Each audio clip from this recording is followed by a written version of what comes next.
So this is going to be an informational video pertaining to compounding interest and why when you're making payments on a place, depending on cash flow, you might actually prefer to make, say, monthly payments rather than yearly payments. I understand, and not every operation can you make monthly payments, but it actually reduces the interest you're going to pay. And I'll show you why in this video.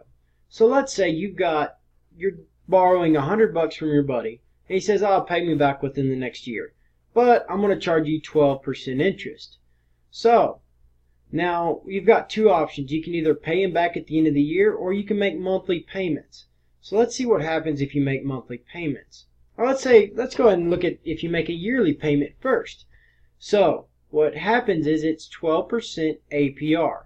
So what you have to do is you have to say, all right, well, the principal amount of that loan is equal to $100. You have to pay him back that $100 plus 12% interest. So you're going to have to pay him back $112.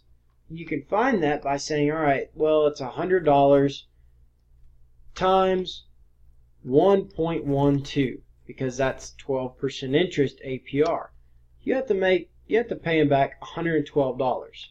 So if you make one payment for that year, it started off with $100.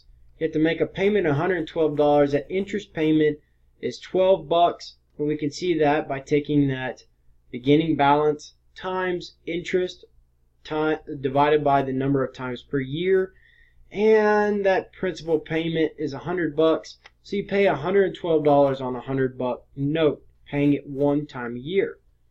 Now let's say we look at what happens if we take that same note and we pay $11 every single month.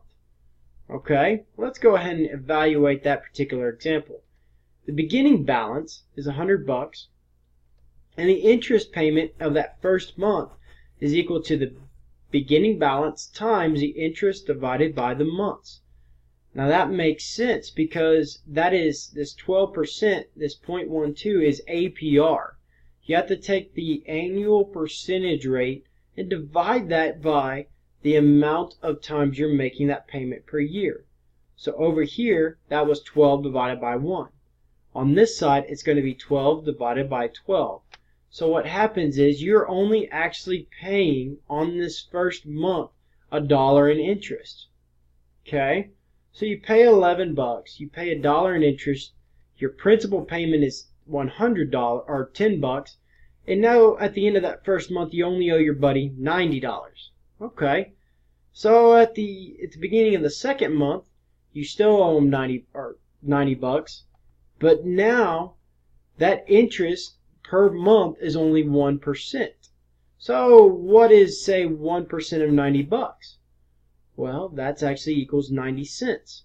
So in the second month, that interest payment has now fallen to where in the second month you only paid 90 cents, where in the first month you paid $1.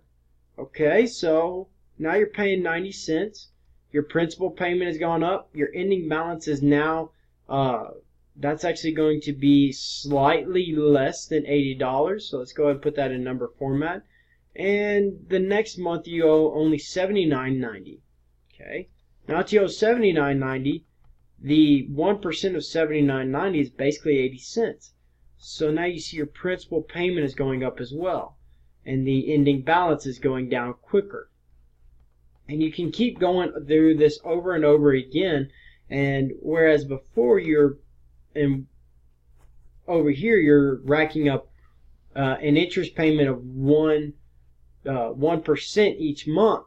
Well, over here you're doing the same thing, but you're paying down that note faster, and by you doing that, it actually accumulates less interest. So let's go ahead and keep this example, but let's say that we don't pay anything in those first 11 months. So let's go over here to this example and say we don't pay anything in that first month. We're going to compound this monthly, just like we have before. Just like we did over here. So it's going to be the exact same table as over here, only now we're going to be, instead of doing a yearly payment, we're going to look at it as if it was monthly payments, but we just don't make a payment for that first month.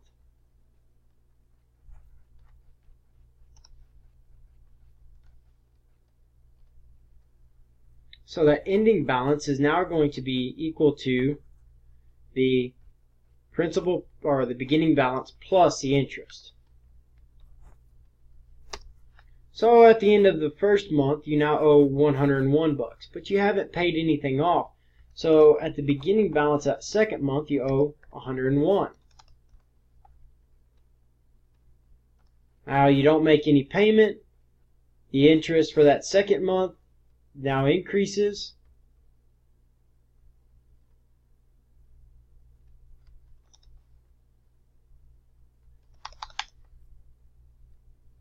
And we're actually going to go ahead and take this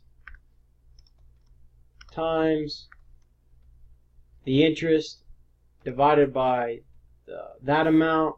We're going to lock that in. We're going to lock this one in. And in this example, what we're doing is we're actually saying that we are compounding monthly, but we're not making any payments.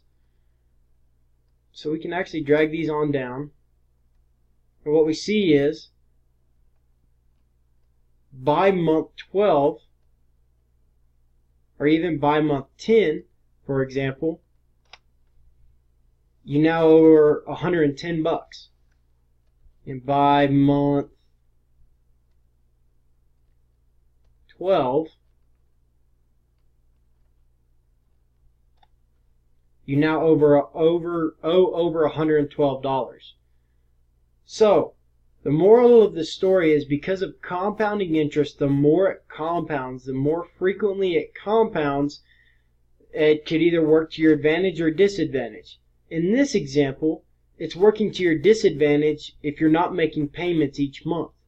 And because of compounding interest, you actually owe more than if it was compounded annually if you're not making payments. But if it's being compounded monthly and you make payments on it, it actually works out better for you, because you wind up paying, say, $5 in interest rather than $12 in interest. So hopefully this is a kind of a quick little down and dirty video about actually compounding interest, and how if you're paying a note, you actually want it to be compounded more frequently and get that note paid off faster.